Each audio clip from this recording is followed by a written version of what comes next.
dengan sesuatu pada malam hari ini. Silakan. Ya, saya sih setujulah dengan dia ya.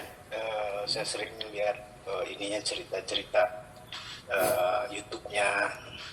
Terus mengenai tadi cerita tentang cinta tadi, ya sebenarnya pembelian pembelian cinta ya. Ya seperti Bayu Syakor itu juga kita lihat pada masa sekarang. Tapi saya mau melihat bahwa mengenai tadi kitab Fathur Rabbani ya, yang menceritakan tentang kejadian itu kan udah 1000 tahun yang lalu ya Bu ya. Iya. Mereka tuh udah tahu gitu, udah mengetahui tentang adanya konflik daripada interpretasi daripada kajian-kajian agama ini. Ya mungkin menurut saya sih Buya inilah yang menjadi monumental lah kalau menurut saya, supaya tidak terjadi lagi. Jadi saya selalu mengirim tuh kajian-kajian Buya ini ke teman-teman saya semua gitu, karena menurut saya sih inti dari Islam itu yang seperti Buya bilang bahwa la ilaha illallah itu adalah persatuan gitu. La ilaha illallah itu persatuan. Kalau orang bilang tidak ada Tuhan selain Allah, tapi dalam satu YouTube Buya itu memang seru persatuan. Jadi kalau misalnya kita lihat di dalam Islam ini bahwa syiar Islam itu kan bisa tersebar gitu ya. Tersebar kalau orang melihat Islam ini nyaman, tenang gitu. Tapi kalau persatuan itu nggak ada, berantem terus seperti itu, Ya.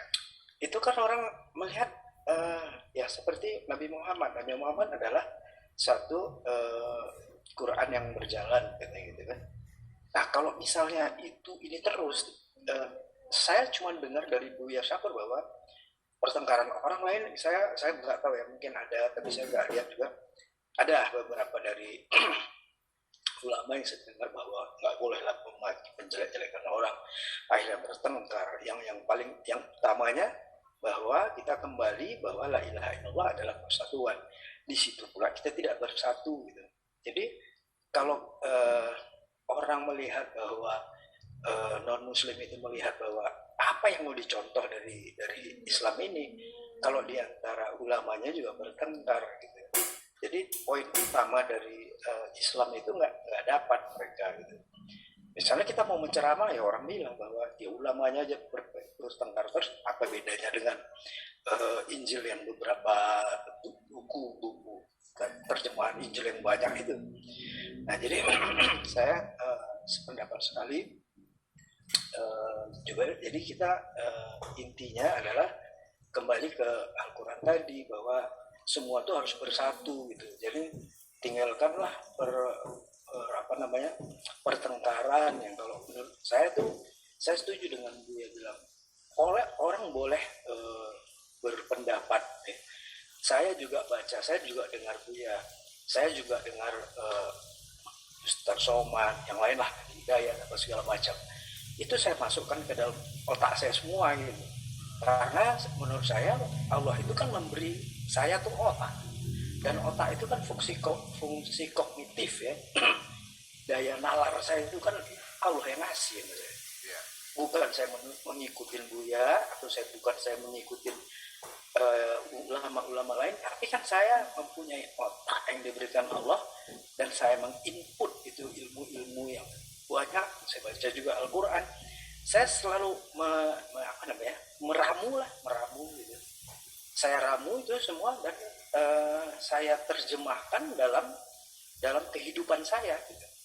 Jadi artinya semua itu kalau misalnya kita lihat bahwa kita sendiri itu, tapi intinya itu harus kita pegang juga, harus kita pegang bahwa apa yang saya buat itu tidak membuat pertengkaran, itu inti dari Islam itu.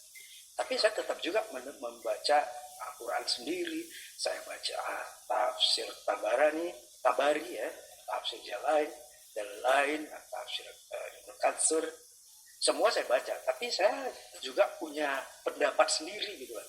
Iya. Dan pendapat sendiri saya yakin bahwa ini Allah yang kasih sama saya gitu. Baik. Dan saya akan memberikan Iya. cara hidup saya dengan itu. Oke, poinnya Itu sudah dari bisa saya. ditangkap nih, Terima kasih. Pak Dokter. Ya, Terima iya. kasih. Terima kasih Pak Dokter Irfan Andein, dan ini nampaknya tentang penegasan kalimat tauhid ini Bu ya. Untuk dijelaskan kembali barangkali. Silakan Bu ya. Ya, asli begini.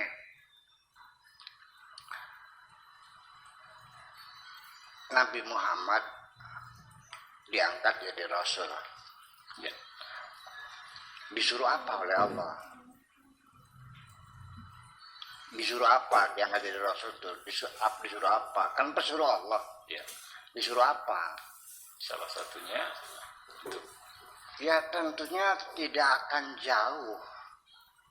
Tidak akan jauh dari pikiran-pikiran Kanjeng Nabi sendiri. Kanjeng Nabi itu sejak kecil itu rajin mendamaikan orang bertengkar.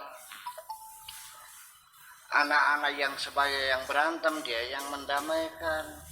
Orang mau bercerai juga beliau yang mengislahkan. Ya.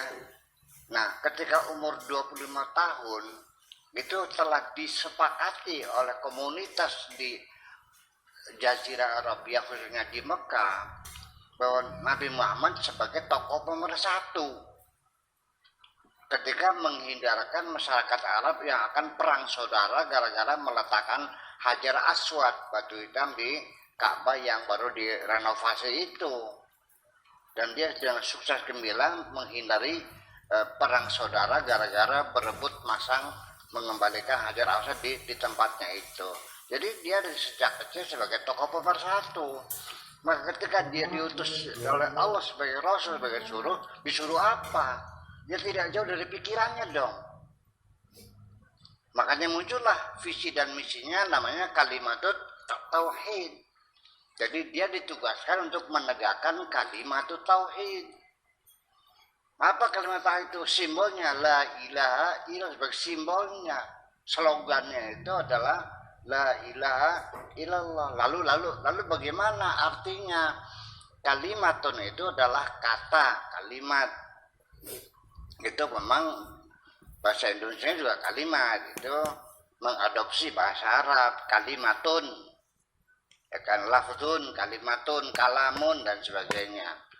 Lafaz juga diadopsi juga, lafal menjadi lafal ya. Dan kalimat juga kalimat. Nah, tauhid siapa? Dari wahada yuwahidu tauhidan.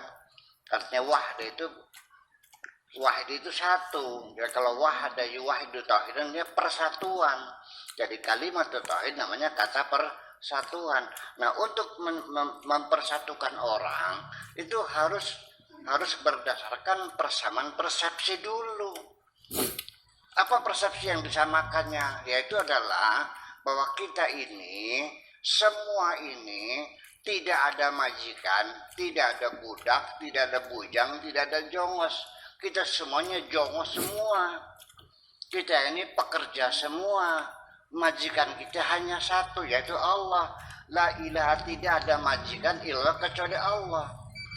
Jadi kita semuanya bekerja untuk Allah dengan dasar, karena persatuan tidak mungkin terbangun apabila tidak terjadi persamaan, kesetaraan. Jadi kita setara, tidak ada majikan, tidak ada jongos, semuanya adalah jongosnya Allah Subhanahu wa ta'ala. Itu maknanya la ilaha illallah.